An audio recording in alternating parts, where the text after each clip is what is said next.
Welcome to my class. আজকে ক্লাসে প্রতিসরণ নিয়ে আলোচনা করব। প্রতিসরণ, আলোর প্রতিসরণ। ঠিক আছে, কি বলছে? বিভিন্ন মাধ্যমে আলোর বেগ বিভিন্ন। আলো যখন এক মাধ্যম থেকে অন্য মাধ্যমে যায়, যদি তির্যকভাবে আবর্তিত হয়, তখন আলোর গতি মুখের মানে অভিমুখ যেটা তার পরিবর্তন হয়, সেই ঘটনাকে বলা হয় প্রতিসরণ। আর যদি লম্বালম্বি হয়ে পড়ে, তখন তার গতি বেগের পরিবর্তন হয়, অভিমুখের কোনো পরিবর্তন হয় না। প্রতিসরণ কাকে বলে? প্রতিসরণ বলা হচ্ছে এক মাধ্যম থেকে অন্য মাধ্যমে যখন যাচ্ছে আলো, আপতিত হচ্ছে, তখন তার অভিমুখের যে পরিবর্তন হচ্ছে। দুটো ভিন্ন মাধ্যম হতে পারে। একটা হতে পারে কি লঘু মাধ্যম, আর হচ্ছে ঘন মাধ্যম। তাহলে আমি যদি বিভেদ তল নিই, এখান দিয়ে এটাকে করি বিভেদ তল, আর এটা হচ্ছে অভিলম্ব নিলাম, ঘনটা এখানে থাক।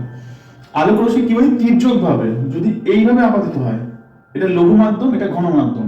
প্রতিসরণ কি বলছে? এখান থেকে আপতিত হলে এক মাধ্যম থেকে অন্য মাধ্যমে গেলে এর যাওয়ার কথা ছিল কি এইভাবে, পুরো সহজ। কিন্তু ঘন মাধ্যমে কি হয়? আলোক রশ্মি এই দিকে বেঁকে আসে, মাধ্যমের দিকে বেঁকে আসে। ঠিক আছে, তাহলে আমি এর নাম দিই A O B, N O N one, একটা এক্স ওয়াই। এটা হচ্ছে বিভেদ তল। বিভেদ তলে যখন তির্যকভাবে আপতিত হচ্ছে, তখন দেখো গতির অভিমুখের পরিবর্তন হচ্ছে, এদিকে যাওয়ার কথা ছিল এদিকে চলে এসেছে। এই ঘটনাকে বলা হয় আলোর প্রতিসরণ। লঘু থেকে ঘন, ঘন ক্ষেত্রে ঘন থেকে যখন লঘু যাবে, তখন সেটা উল্টো হবে। কি হবে? এটা ওয়াই এক্স, এটা অভিলম্ব N O N dash D, এইভাবে পড়লো, এই নাম দি ও। এটা কি মাধ্যম? এটা হচ্ছে ঘন মাধ্যম, আর এটা হচ্ছে লঘু মাধ্যম। তাহলে আলোক রশ্মি এখান থেকে একদম সোজা বেরিয়ে এরকম যাওয়ার কথা ছিল, কি হবে? লঘু মাধ্যমের ক্ষেত্রে দূরে সরে যাবে, এরকম সরে যাবে। ঠিক আছে, তাহলে লঘু থেকে ঘনতে আসার সময় অবিলম্বের দিকে সরে আসে, এবং ঘন মাধ্যম থেকে লঘু মাধ্যমে যাওয়ার সময় আলোর গতির যে অভিমুখ, সেটা অবিলম্ব থেকে দূরে সরে যায়। তাহলে এক্ষেত্রে দুটো সূত্র আছে আলোর প্রতিসরণে। প্রথম সূত্র কি বলছে? আপতিত রশ্মি এ ও আপতিত রশ্মি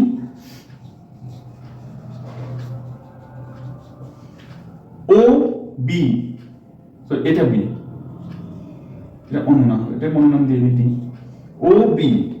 ও বি হচ্ছে প্রতিসৃত রশ্মি, প্রতিসৃত রশ্মি। আর এন ও এন ড্যাশ অভিলম্ব একই সমতলে থাকে, একই সমতলে থাকে। দেখো এটা একই সমতলে আছে, এটা আপতিত রশ্মি, এটা প্রতিসৃত রশ্মি, আর এন ও এন অভিলম্ব একই সমতলে। আর 2 নম্বর সূত্র কি বলছে? আপাতন কোণ এবং প্রতিসরণ কোণ সমান হয়, এবং আপাতন কোণের সাইন এবং প্রতিসরণ কোণের সাইনের অনুপাত সর্বদা ধ্রুবক। আপাতন কোণ কোনটা? এ ও এন। তাহলে আমি এটাকে এখানে লিখি। আমি যদি এই একটা ছবির সাপেক্ষে করি, তাহলে একটা মুছে দিই, এটা সাপেক্ষে বুঝতে পারবেন। 2 নম্বর সূত্র, এখানে স্টার মার্কস দিই, এখানে করি। আপাতন কোণ কোনটা? এটা হচ্ছে আর, ঠিক। তাহলে আপাতন কোণ হচ্ছে এ ও এন অ্যাঙ্গেল সমান সমান আই, আর প্রতিসৃত কোণ বা প্রতিসরণ কোণ, আপাতন কোণ আর প্রতিসরণ কোণ। প্রতিসরণ কোণ কোনটা? বি ও, এটা অভিলম্ব, এন প্রাইমটা এখানে না, এন প্রাইম এটা এই ঘনমাধ্যমটাকে লিখতে সরিয়ে এন ও এন ড্যাশ এটা। তাহলে এর সাপেক্ষে ও, এই যে কোণটা করছে B O N prime, B O N prime, এটা হচ্ছে আর।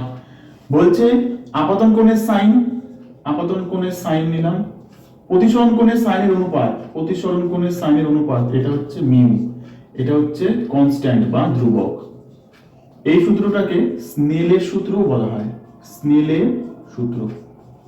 ঠিক, তাহলে কি পেলাম? দুটো সূত্র, এক আপাতিত রশ্মি, প্রতিসৃত রশ্মি এবং বিভেদ তলের উপর অঙ্কিত অভিলম্ব একই সমতলে থাকে, তাহলে একটা।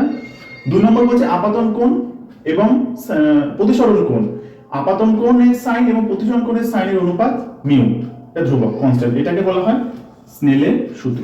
ঠিক আছে।